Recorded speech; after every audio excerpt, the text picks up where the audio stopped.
Imagine the sound of a world that has stopped breathing. Not the silence of a grave, but the rhythmic, mechanical throb of a machine with no operator. For centuries, the human identity has been forged in the fire of labor.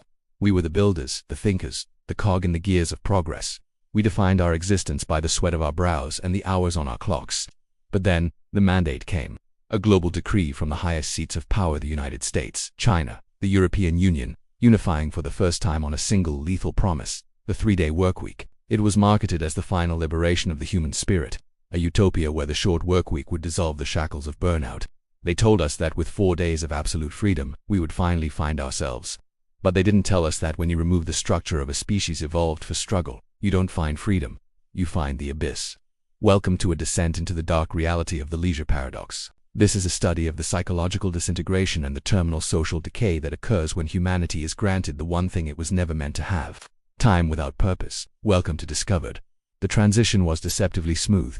Governments cited studies from institutions like Stanford and Boston College, claiming that productivity would soar if the human mind was allowed more rest. They pointed to the 800 horsepower efficiency of automated sectors and argued that artificial intelligence would handle the heavy lifting while we pursued self. In Italy, the adoption was led by luxury titans, and soon, the fever spread across the globe. 3 days of focus, Monday through Wednesday, followed by a 4-day weekend that never ended.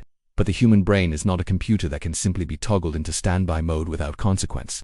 We are neurochemically hardwired for the hedonic treadmill. When the bells of the factories and the glow of the office monitors go dark every Wednesday evening, the weekend inflation begins.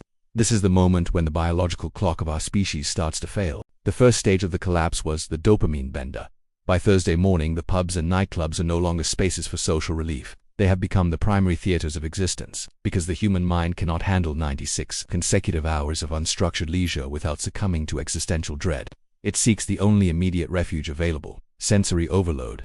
In every major city, the service sector has mutated into what sociologists now call the sin sector. Bars are packed at 9 in the morning. The content economy, which streaming platforms and darker, more voyeuristic niches has exploded into a multi-trillion-dollar industry of distraction. But there is a scientific cost to this bender. Clinical studies on leisure-induced nihilism show that when the work-to-rest ratio is skewed so heavily toward rest, the brain's prefrontal cortex, the area responsible for long-term planning and impulse control, begins to atrophy.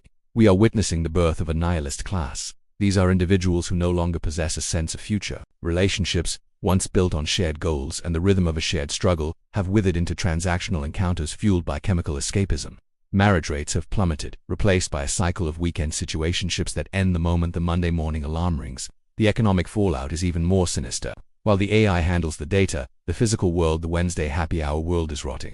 Infrastructure is a 5-day-a-week requirement, yet the world only works for 3. Power grids, water treatment plants, and emergency services are operating on a skeleton crew of overworked legacy workers who are the only ones left with a sense of duty. Supply chains have become jagged, not because of a lack of resources, but because the last mile of human effort has vanished. The factory worker who tries to turn on the plant on Thursday morning finds himself in a ghost mall. A screw isn't turned, a tomato isn't picked, a cow isn't milked. The agricultural sector is a prime example of the biological conflict. Nature does not observe a 3-day workweek. Crops do not stop growing on Thursday morning. Livestock does not wait until Monday to be fed. The solution was the rapid deployment of Farmbots, AI-powered systems that operate 24/7. But as the human presence left the land became a foreign territory. We are now fed by machines that we no longer understand, consuming mystery food produced in automated silence, while the former farmers sit in darkened pubs, chasing the bottom of a glass. Psychologically, the impact of the 4-day void has led to a condition known as Circadian Anomie. Without the 5-day anchor, the human perception of time has fractured. People no longer know what day it is. Sleep cycles have been destroyed by the 4-day party cycle. In South Korea and Japan, countries that once lived by the 9-to-5 or the 996 culture, the sudden shift to a 3-day week has caused a spike in what researchers call purposelessness suicide. When you tell a culture that has defined itself by excellence through effort that their effort is no longer needed, you aren't giving them a weekend. You are giving them a weekend. You are giving them an identity crisis that ends in the morgue. The social desolation extends to the family unit. Parents, now possessed of 4 days of freedom, are not spending it with their children. The data is heartbreaking. Domestic neglect has risen by 400% in some regions. Why? Because the parents are caught in the same hedonic loop as the rest of the population. The child is an interruption to the 4-day bender. We are raising a generation of digital orphans, children raised by AI farmbots and streaming algorithms while their parents are lost in the perpetual Friday. Consider the statistics. The United States used to work 1,791 hours per year. The creative side hustle dreamed the idea that people would use their free time to launch startups, write novels, or practice yoga has turned out to be a hallucination. Only 2% of the population uses their 4 days for creative output. The remaining 98% are consumed by the content economy. We have become a species of spectators. We watch others live through screens because the effort of living our own lives without a schedule is too overwhelming. The Alps are not filled with hikers. The bars at the base of the Alps are filled with people watching hikers on TikTok. The industrial decay is also reaching a tipping point.